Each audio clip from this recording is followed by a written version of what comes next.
ਤੁਸੀਂ ਦੇਖ ਰਹੇ ਹੋ ਸੌਂਸਾ ਟੀਵੀ। ਮੈਂ ਹਾਂ ਤੁਹਾਡੇ ਨਾਲ ਅਰਸ਼ਦੀਪ ਤੇ ਤੁਹਾਡਾ ਸਾਰਿਆਂ ਦਾ ਇਸ ਖਾਸ ਪੇਸ਼ਕਸ਼ ਦੇ ਵਿੱਚ ਸਵਾਗਤ ਹੈ ਤੇ ਗੱਲਬਾਤ ਕਰਾਂਗੇ ਪਲਾਸਟਿਕ ਬੈਨ ਦੇ ਬਾਰੇ।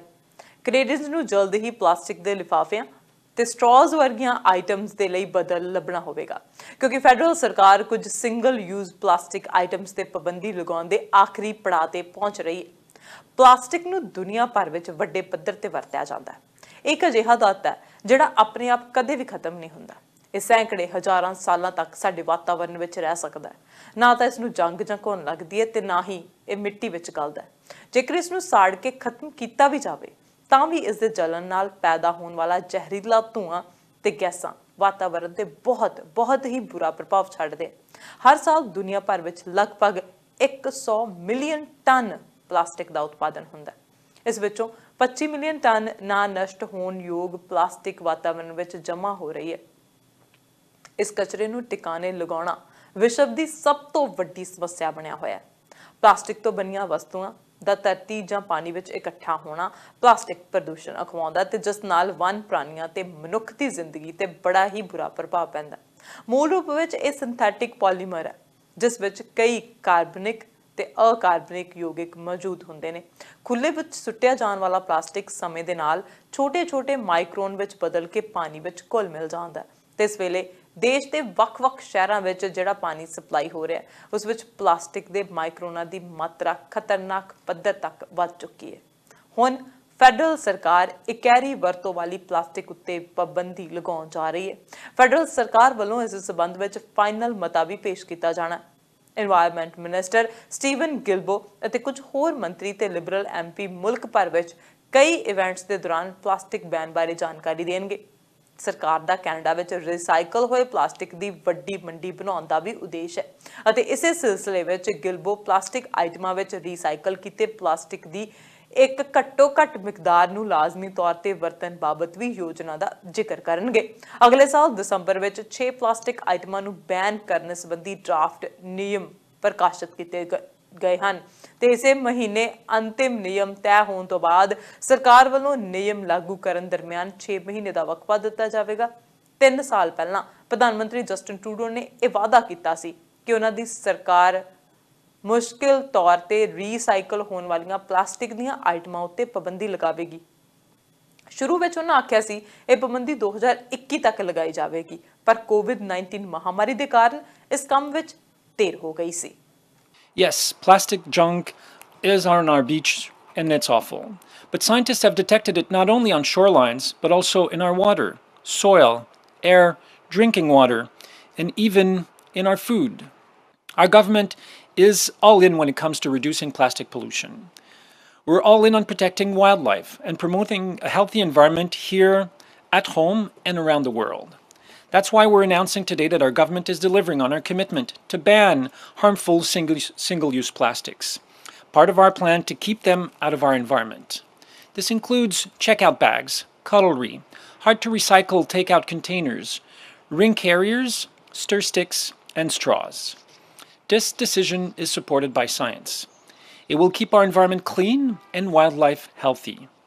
And all these products have available alternatives.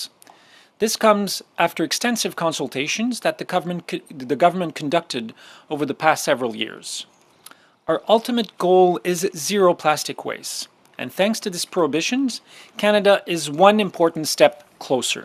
Plastic ਦੀਆਂ 6 ਆਈਟਮਾਂ ਉੱਤੇ ਪਾਬੰਦੀ ਲਗਾਉਣ ਬਾਰੇ ਡਰਾਫਟ ਦਸੰਬਰ ਵਿੱਚ ਪਬਲਿਸ਼ ਕੀਤਾ ਗਿਆ ਸੀ। ਇਸ ਮਹੀਨੇ ਪਬਲਿਸ਼ ਹੋਣ ਜਾ ਰਹੀਆਂ ਫਾਈਨਲ ਰੈਗੂਲੇਸ਼ਨਸ ਤੋਂ ਪਹਿਲਾਂ ਸਰਕਾਰ ਕੋਲ ਇਸ ਮਕਸਦ ਦੇ ਲਈ 6 ਮਹੀਨੇ ਦਾ ਸਮਾਂ ਹੋਣਾ ਜ਼ਰੂਰੀ ਸੀ। ਸ਼ੁਰੂਆਤੀ ਪਾਬੰਦੀ ਨਾਲ 6 ਪਲਾਸਟਿਕ ਆਈਟਮਾਂ ਹੀ ਪ੍ਰਭਾਵਿਤ ਹੋਣਗੀਆਂ। ਅਜਿਹਾ ਇਸ ਲਈ ਕਿਉਂਕਿ ਸਰਕਾਰ ਨੇ ਇਹ ਤੈਅ ਕੀਤਾ ਸੀ ਕਿ ਇਹਨਾਂ ਵਸਤੂਆਂ ਨੂੰ ਰੀਸਾਈਕਲ ਕਰਨਾ ਕਾਫੀ ਔਖਾ ਸੀ ਪਰ ਉਹਨਾਂ ਦੇ ਬਦਲ ਸੁਖਾਵੇਂ ਉਪਲਬਧ ਨਹੀਂ ਸਨ। ਸਰਕਾਰ ਵੱਲੋਂ ਸਿਰਫ 6 ਸਿੰਗਲ ਯੂਜ਼ ਪਲਾਸਟਿਕ ਆਈਟਮਾਂ ਨੂੰ ਸ਼ੁਰੂਆਤੀ ਬੈਨ ਵਿੱਚ ਸ਼ਾਮਿਲ ਕੀਤਾ ਗਿਆ ਕਿਉਂਕਿ ਇਹਨਾਂ ਆਈਟਮਸ ਨੂੰ ਰੀਸਾਈਕਲ ਕਰਨਾ ਮੁਸ਼ਕਿਲ ਹੈ ਪਰ ਇਸ ਦੇ ਆਸਾਨ ਵਿਕਲਪ ਉਪਲਬਧ ਹਨ। ਇਹਨਾਂ ਆਈਟਮਸ ਦੇ ਵਿੱਚ ਸਟ੍ਰॉ, ਸਟਾਇਰੋਫੋਰਮ ਦੇ ਬਣੇ ਟੇਕ ਆਊਟ ਕੰਟੇਨਰ, ਪਲਾਸਟਿਕ ਦੇ ਲਿਫਾਫੇ, ਪਲਾਸਟਿਕ ਸਟਿਰ ਸਟਿਕ ਜਦੋਂ ਅਸੀਂ ਕੌਫੀ ਲੈਂਦੇ ਹਾਂ ਤਾਂ ਸਟਿਕ ਜਿਹਦੇ ਨਾਲ ਅਸੀਂ ਸ਼ੂਗਰ ਘੋਲਦੇ ਹਾਂ ਸੋ ਉਹਨੂੰ ਜਿਹੜਾ ਸਟਿਰ ਸਟਿਕ ਹੈ ਉਹਦੇ ਤੇ ਪਾਬੰਦੀ ਹੈ। 6 ਕੈਨਸ ਨੂੰ ਜੋੜਨ ਦੇ ਲਈ ਵਰਤਿਆ ਜਾਣ ਵਾਲਾ ਪਲਾਸਟਿਕ ਰਿੰਗ ਅਤੇ ਪਲਾਸਟਿਕ ਦੀ ਕਟਲਰੀ ਇਹ ਸਭ ਕੁਝ ਸ਼ਾਮਲ ਹੈ। करीब 3 साल पहला प्रधानमंत्री ने वादा किया सी कि उन्हां दी सरकार मुश्किल नाल रीसाइकल होने वाले प्लास्टिक आइटमां दा उत्पादन ते वरतो हौली हौली खत्म करेगी ते इस दहाके दे अंत तक प्लास्टिक वेस्ट जीरो किया जाएगा। शुरुआती तौर पर 2021 विच प्लास्टिक बैन की योजना उलीकी गई सी, पर बहुत सारियां रुकावटां करके इस बैन नूं सिरे चढ़ाउण दे लई जरूरी विग्यानक समीक्षा दे विच भी देर हो गई सी। Second thing is, I don't think we can ban our way out of plastic pollution. So banning certain items is certainly part of the solution. Regulating to ensure that companies who produce plastics use more and more recycled plastic as part of their content is also part of the solution. Our commitment to put in place a right to repair bill so that products that we use in our daily lives, especially electronic products, can easily be repaired is another way to tackle this. So I think our strategy is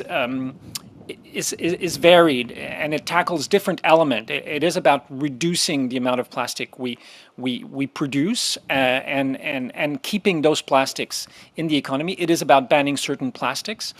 And as I said earlier, we have not closed the door to banning certain other single-use plastics. We're starting with these ones because based on the data we have, these are the most harmful plastic substances, but it may be the case that we decide in the near future to ban some others.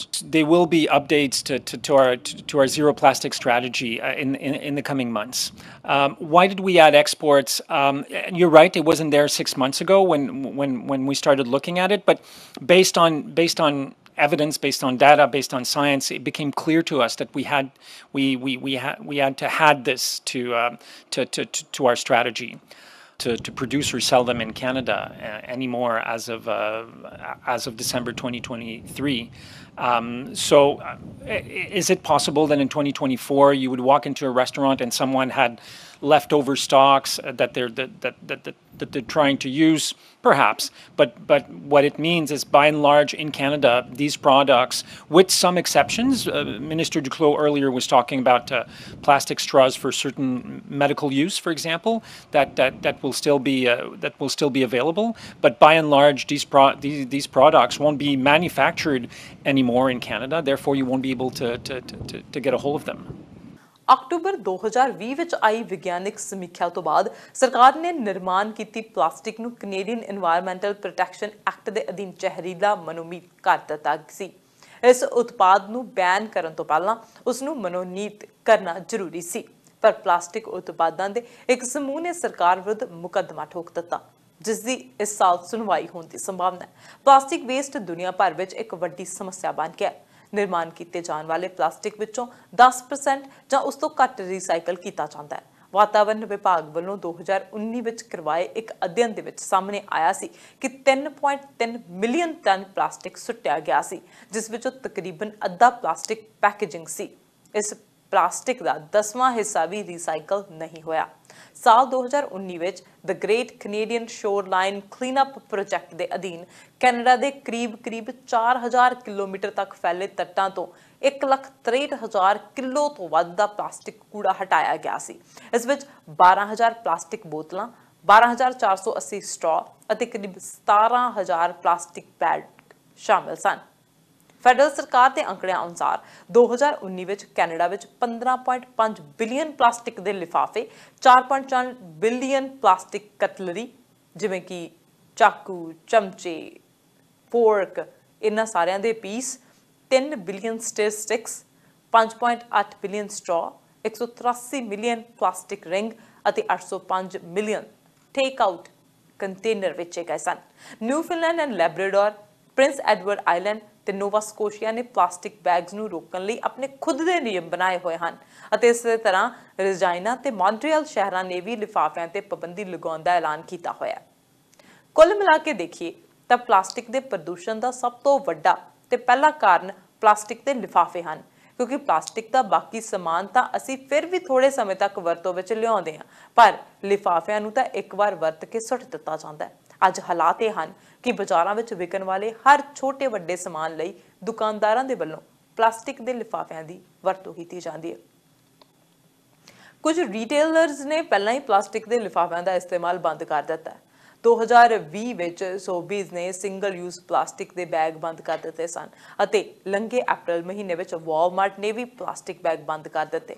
ਬਹੁਤ ਸਾਰੇ restaurants ਵਿੱਚ ਵੀ ਪਿਛਲੇ ਕੁਝ ਸਾਲਾਂ ਤੋਂ plastic ਸਟ੍ਰॉ ਦੀ ਥਾਂ ਕਾਗਜ਼ ਦੇ ਸਟ੍ਰॉ ਦਿੱਤੇ ਜਾ ਰਹੇ ਹਨ, ਪਰ ਅਜੇ ਵੀ ਕਈ ਅਜਿਹੇ ਰੀਟੇਲ ਸਟੋਰ ਸਨ ਜਿੱਥੇ ਪਲਾਸਟਿਕ ਦੇ ਬੈਗਾਂ ਦੇ ਵਿੱਚ ਗਰੋਸਰੀ ਦਿੱਤੀ ਜਾਂਦੀ ਸੀ। ਪਿਛਲੇ ਦਿਨਾਂ ਦੇ ਵਿੱਚ ਸਾਡੇ ਲੋਕਲ ਗਰੋਸਰੀ ਸਟੋਰਸ ਉਹਨਾਂ ਨੇ ਵੀ ਇਹ ਪਾਬੰਦੀ ਲਗਾ ਦਿੱਤੀ ਹੈ ਤੇ ਨਾਲ-ਨਾਲ ਵੱਡੇ ਸਟੋਰਸ ਜਿਵੇਂ ਵਾਲਮਾਰਟ, ਸੁਪਰ ਸਟੋਰ ਇਹਨਾਂ ਦੇ ਵਿੱਚ ਵੀ ਪਾਬੰਦੀ ਦੇਖਣ ਨੂੰ ਮਿਲੀ ਹੈ।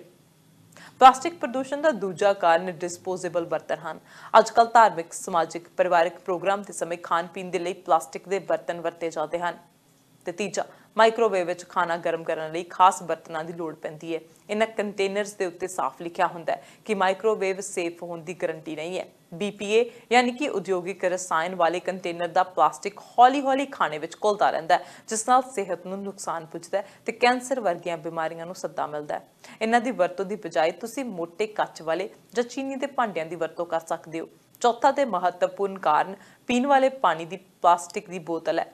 ਦੁਨੀਆ ਦੇ ਦੇਸ਼ਾਂ ਵਿੱਚ ਬੰਦ ਬੋਤਲਾਂ ਦਾ ਪਾਣੀ ਬਣਾਉਣ ਵਾਲੀਆਂ ਕੰਪਨੀਆਂ $150 ਅਰਬ ਤੋਂ ਵੱਧ ਦਾ ਸਾਲਾਨਾ ਵਪਾਰ ਕਰ ਰਹੀਆਂ ਨੇ। ਇਹਨਾਂ ਪਾਣੀ ਦੀਆਂ ਬੋਤਲਾਂ ਦੇ ਵਿੱਚ ਪਲਾਸਟਿਕ ਦੇ ਸੂਖਮ ਕਣ ਅਤੇ ਮਨੁੱਖਾਂ ਲਈ ਹੋਰ ਨੁਕਸਾਨਦੇਹ ਤੱਤ ਮੌਜੂਦ ਹੁੰਦੇ ਹਨ।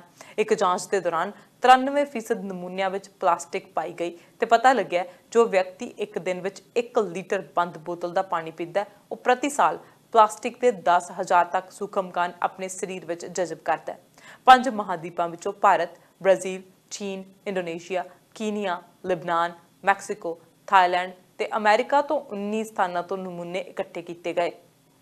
ਇਹਨਾਂ ਵਿੱਚ ਪਾਣੀ ਦੀ ਬੋਤਲ ਦੇ ਪ੍ਰਮੁੱਖ ਬ੍ਰਾਂਡ ਸ਼ਾਮਲ ਸਨ। ਖੋਜਕਰਤਾਵਾਂ ਦੇ ਅਨੁਸਾਰ 1 ਲੀਟਰ ਪਾਣੀ ਦੀ ਬੋਤਲ ਵਿੱਚ ਔਸਤਨ 10 ਮਾਈਕਰੋ ਪਲਾਸਟਿਕ ਕਣ ਪਾਏ ਗਏ। ਇੱਕ ਹੋਰ ਖੋਜ ਅਨੁਸਾਰ ਪਲਾਸਟਿਕ ਦੇ ਕਿਸੇ ਵੀ ਬਰਤਨ ਵਿੱਚ ਤਰਲ ਜਾਂ ਠੋਸ ਗਰਮ ਪਦਾਰਥ ਰੱਖਣ ਦੇ ਨਾਲ ਹੋਰ ਵੀ ਖਤਰਨਾਕ ਰਸਾਇਣ ਪੈਦਾ ਹੁੰਦੇ ਹਨ ਅਤੇ ਖਾਣ ਪੀਣ ਦੀਆਂ ਵਸਤੂਆਂ ਵਿੱਚ ਚਲੇ ਜਾਂਦੇ ਨੇ। ਸਾਡੇ ਰੋਜ਼ਾਨਾ ਜੀਵਨ ਵਿੱਚ ਪਲਾਸਟਿਕ ਦੀ ਵਰਤੋਂ ਇੰਨੀ ਹੋਣ ਲੱਗ ਪਈ ਹੈ ਕਿ ਹੌਲੀ-ਹੌਲੀ ਇਹ ਸਾਡੇ ਲਈ ਜਾਨਲੇਵਾ ਬਣ ਰਿਹਾ ਹੈ। ਪਲਾਸਟਿਕ ਦੀਆਂ ਵਸਤਾਂ ਨੇ ਸਹੂਲਤਾਂ ਵਿੱਚ ਜ਼ਰੂਰ ਵਾਧਾ ਕੀਤਾ ਹੈ, ਪਰ ਇਸ ਦੇ ਮੱਦੇਨਜ਼ਰ ਨੁਕਸਾਨਾਂ ਦੇ ਮੱਦੇਨਜ਼ਰ ਪਲਾਸਟਿਕ ਦੀ ਵਰਤੋਂ ਵਿਰੁੱਧ ਪ੍ਰਭਾਵਸ਼ਾਲੀ ਕਦਮ ਉਠਾਉਣ ਦੀ ਲੋੜ ਹੈ। ਜੇ ਕਿਸੇ ਸਟੋਰ ਦੇ ਉੱਤੇ ਪਲਾਸਟਿਕ ਬੈਗ ਹੈ ਵੀ ਤਾਂ ਵੀ ਆਪਣੇ ਕੰਟੇਨਰ ਲੈ ਕੇ ਜਾਇਆ ਜਾ ਸਕਦਾ ਹੈ ਜਾਂ ਫਿਰ ਰੀਸਾਈਕਲ ਬੈਗ ਲੈ ਕੇ ਜਾਇਆ ਜਾ ਸਕਦਾ ਹੈ। ਜੇ ਤੁਸੀਂ ਕੰਮ ਦੇ ਉੱਤੇ ਪਲਾਸਟਿਕ ਦੀ ਬੋਤਲ ਦੀ ਵਰਤੋਂ ਕਰਦੇ ਹੋ, ਉਹਦੀ ਜਗ੍ਹਾ ਦੇ ਉੱਤੇ ਰੀਸਾਈਕਲ ਬੋਤਲ ਦੇ ਵਿੱਚ ਪਾਣੀ ਭਰਿਆ ਜਾ ਸਕਦਾ ਹੈ।